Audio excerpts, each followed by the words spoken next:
السلام علیکم ورحمۃ اللہ وبرکاتہ۔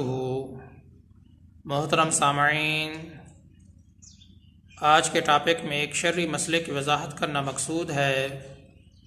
وہ شرعی مسئلہ یہ ہے، اگر روزہ دار منہ کے اندر تھوک کو جمع کر لے پھر اس کو نگل لے تو آیا اس کا روزہ ٹوٹ جائے گا یا نہیں؟ اس بارے شرعی حکم کیا ہے؟ محترم سامعین، یہ بات واضح رہنی چاہیے، اگر روزہ دار کے منہ میں تھوک جمع ہو جائے پھر وہ اس تھوک کو نگل لے تو اس سے اس کا روزہ نہیں ٹوٹے گا، اس کے روزے میں کوئی فرق نہیں پڑے گا، بالکل اس کا روزہ فاسد نہیں ہوگا، اگرچہ اس نے یہ عمل ارادتاً کیا ہو، قصداً کیا ہو۔ البتہ اتنی بات ضرور ہے کہ روزہ دار کا اپنے منہ میں تھوک کو جمع کر کے نگل لینا یہ ایک مکروہ عمل ہے، لیکن اس سے روزہ نہیں ٹوٹتا ہے، روزے میں کوئی کمی واقع نہیں ہوتی، روزے کے اندر کوئی فرق واقع نہیں ہوتا۔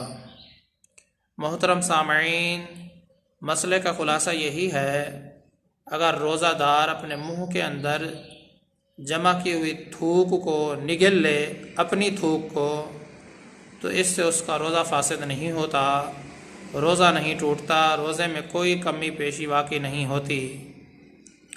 البتہ اتنی بات ضرور ہے کہ پہلے اپنے منہ کے اندر تھوک کو جمع کر لے اور اس کے بعد پھر اس تھوک کو نگل لے، تو ایسا کرنا روزہ دار کے لیے ایک مکروہ عمل ہے، ایسا نہیں کرنا چاہیے، لیکن اگر اپنی تھوک کو اس نے نگل لیا ہے تو اس سے اس کا روزہ فاسد نہیں ہوگا، اگرچہ اس نے یہ عمل قصداً ہی کیوں نہ کیا ہو۔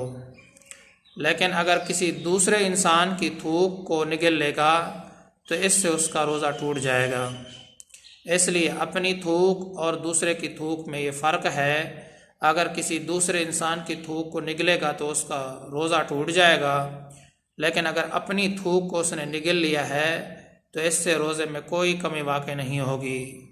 محترم سامعین، اللہ تبارک و تعالیٰ سے یہی دعا ہے کہ اللہ تعالیٰ سب سے پہلے مجھے ہدایت عطا فرمائے، اس کے بعد تمام مسلمانوں کو صحیح معنی میں ہدایت عطا فرمائے۔ میں آپ سب کی دعاؤں کا طلبگار ہوں۔ محمد ثناء اللہ فاروق۔